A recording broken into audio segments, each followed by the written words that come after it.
If there is one question that stands at the center of our faith, it is this: who do you say that Jesus is?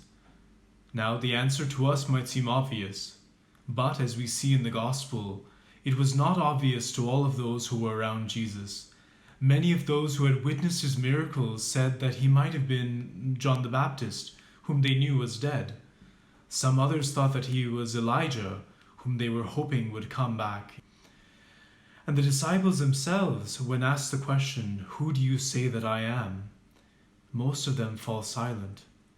It is only Simon Peter, who by the grace of God the Father understands and is able to answer the question. And he says, "You are the Christ, the Son of the living God," or as Luke puts it, the Christ of God.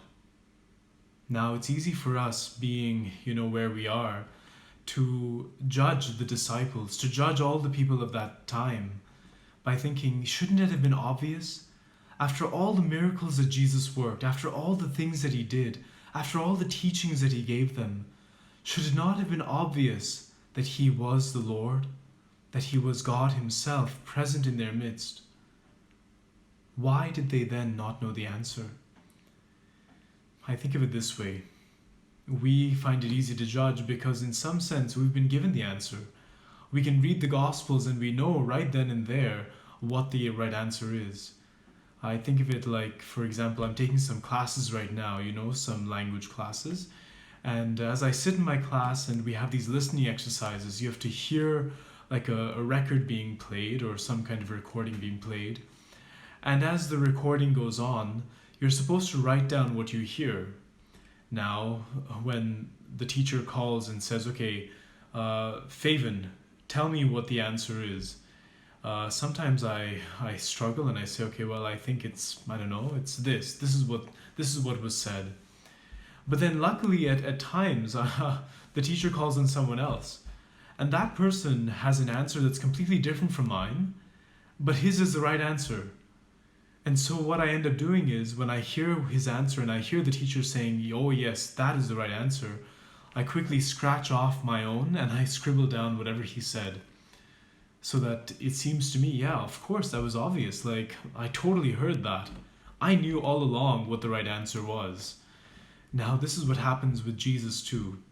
When we hear the profession of Peter, when we hear the faith of Peter, "You are the Christ, the Son of the living God," it's very easy for us to say, "Oh, of course, I knew that.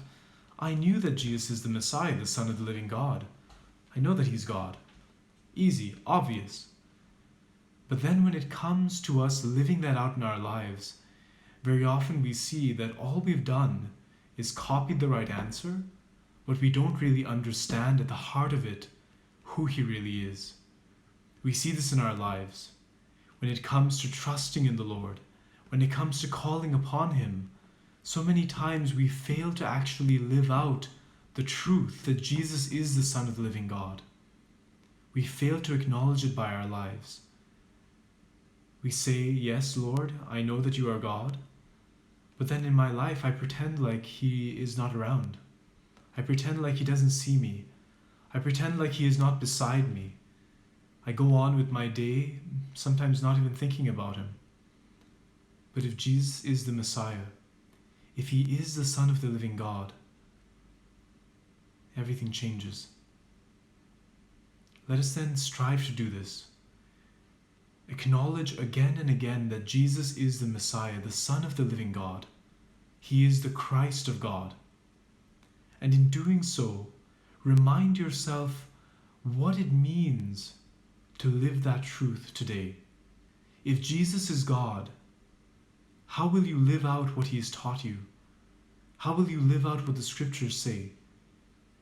Will you read what he has to say to you?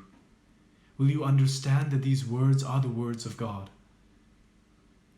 If we acknowledge this, if we live in this way, everything changes. Like the disciples, our whole lives will be centered not on ourselves anymore, but they will be centered on God himself. We will be willing then to give up our very lives for God, because we understand not just in our heads, but even in our hearts, that Jesus Christ is Lord.